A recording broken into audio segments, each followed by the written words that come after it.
This is a brief tribute to Sir Jimmy Young, who presented on Radio 2 before I did. So he handed over his brilliant show in December 2002, and I started in January 2003.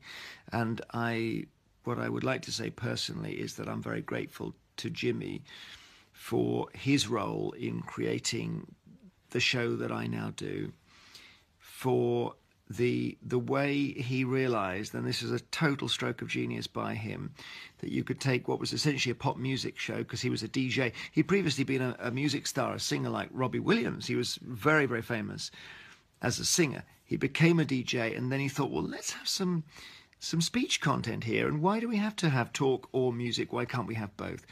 And thus the Jimmy Young Show was formed. And there's a famous moment in it in the early 70s when, legend has it, Edward Heath was being interviewed by Jimmy as part of this new format. A listener rang up very cross about what she was hearing. She got through to the production office.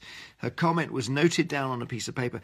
The piece of paper was then taken through to Jimmy, and blow me down, he read the comment to Edward Heath. And in that instant, interactive radio and TV was born, the kind that all shows now do, really, where listeners actually climb on board and steer the show.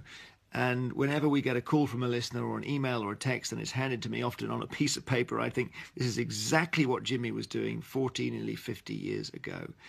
He understood that the audience was just as important, if not more so, as the guests. And he had the great and the good. He had Mrs. Thatcher 14 times.